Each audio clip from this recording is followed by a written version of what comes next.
Clinical performance with both bat and ball saw New Zealand beat South Africa in the second semi-final in Lahore to reach the Champions Trophy 2025 final. Centuries from Raken Ravindra and Kane Williamson saw New Zealand post an imposing 362 on the board. Their spinners then delivered in unison to seal the deal in New Zealand's favour, but the margin of victory was significantly brought down to just 50 runs right at the end after David Miller went berserk for an unbeaten 67-ball ton, the fastest in Champions Trophy history. South Africa were under the pump in the chase right from the outset. Matt Henry posed some questions and Kyle Jamieson began by bowling a maiden. The jittery start resulted in Ryan Rickelton falling early as he mistimed an off-cutter from Henry to hit it straight to cover. Rassie van der Dussen started off with a boundary first ball and Temba Bavuma, who was batting on 3 off 18 at one stage, finally broke the shackles with a lovely on-drive that reached the boundary. Despite scoring only 36 from the first 8 overs, South Africa redeemed themselves in that first power play with both Bavuma and van der Dussen collecting a few boundaries. While William O'Rourke was target, the South Africans just couldn't put the spinners away. First, it was Michael Bracewell who kept bowling one tidy over after another. And when he was joined by Mitchell Santner, things got even harder for the batting side.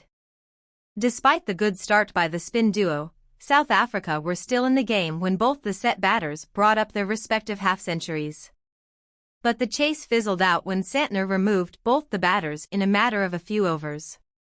Slowing down the pace considerably, Santner managed to eke out some turn from this surface to account for Bavuma's dismissal before managing to breach van der Dussen's defense.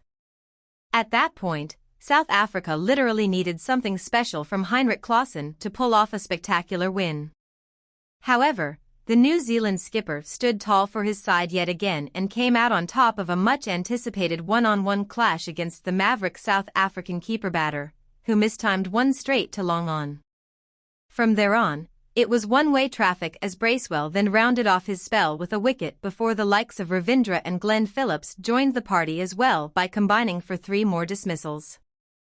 Any amount of substantial interest still left in the contest, which was dead and buried by then, was down to Miller potentially lighting up the skies with a few big ones.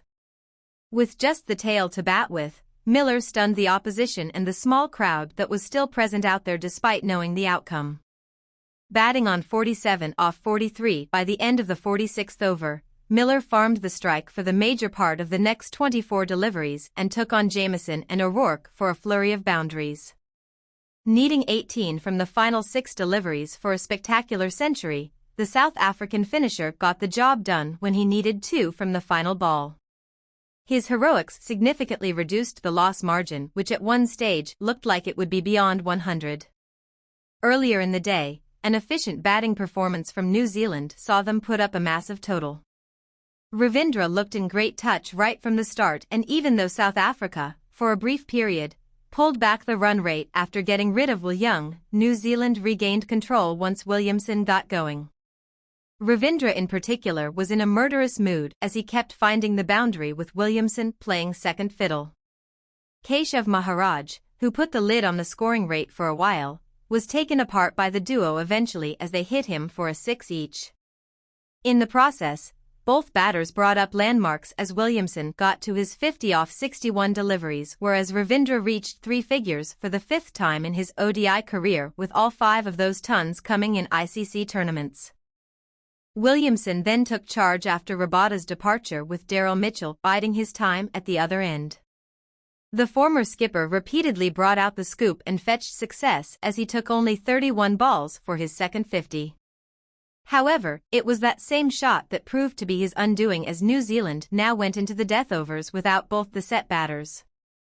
At one point, it did seem like South Africa would capitalize on it before Mitchell and then later on Phillips went berserk to hammer 83 runs from the final 6 overs, which meant New Zealand already had 1 foot in the final.